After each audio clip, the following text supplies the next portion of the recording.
इतके दिवस मी तुझ्यापासून इतका लांब होतो की आता मला एक क्षणभराचाही दुरावा नकोय तुझ्यापासून. सगळं आयुष्य तुझ्या मिठीत घालवायचंय मला काशी. कारण मी काय म्हणतो, हा दुरावा संपवायचा एक मस्त मार्ग सांगू तुला.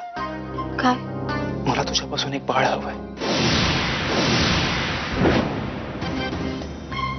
काय? आपलं बाळ, जे आपल्या दोघांमधला दुरावा मिटवून टाकेल. आणि बाळ असंच थोडी येतं. त्याच्या येण्याची तयारीनं कोकं करायला.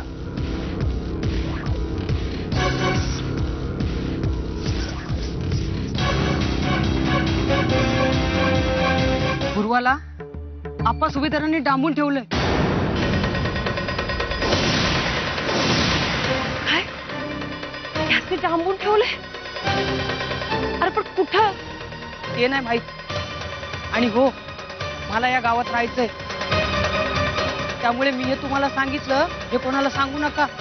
नाही नाही. पण मग त्या ऑपरेशन साठी आलेला 5 लाख रुपयाचा काय करायचं आता? ए, पण आपल्या डोक्यात सॉलिड आयडिया आलाय. त्या 5 लाख रुपयामध्ये ना आपण आपला स्वतःचा बिझनेस सुरू करूया. बिझनेस. हा, नको.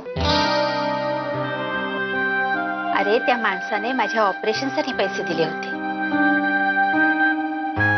आता आपल्याला त्याची गरज नाही.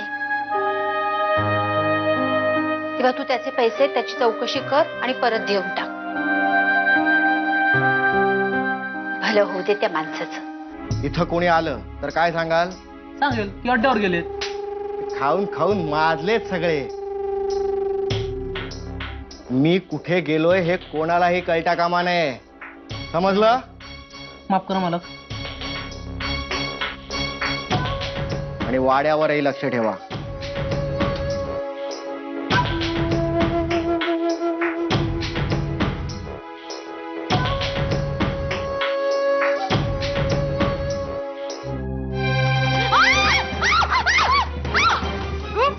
काय केलंस हे तू? दिसत नाही तुला? ते मी चुकून केलं. चुकून नाही, तू मुद्दाम केलं.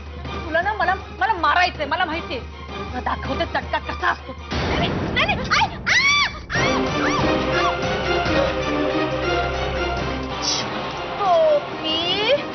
मोठी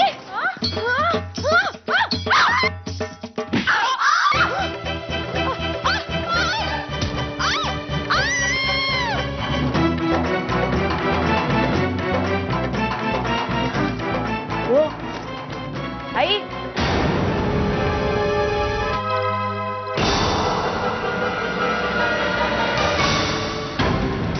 गुरुवा, बघितलं?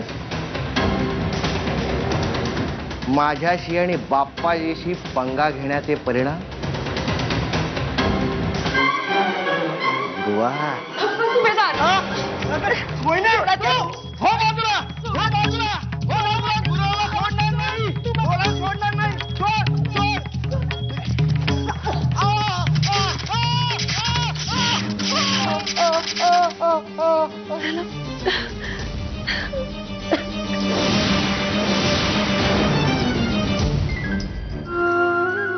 आई, मी याआधी तुला सांगायचा प्रयत्न केला. तुझा विश्वासच बसेना. आई, आई, सत्य है की मी तुझी मुलगी नाहीये. आई, मी बबली नाहीये.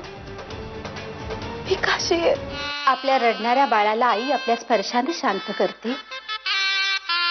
ती आई ते बाळ मोठं झाल्यावर तिचा स्पर्श ओळखणार नाही. म्हणजे मला आधीच ठाऊक होतं तू माझी बबली नाहीयेस. आई, मग तू मला माझ्या मुलीसारखी आहेस, माझ्या बबलीसारखी आहेस. आई,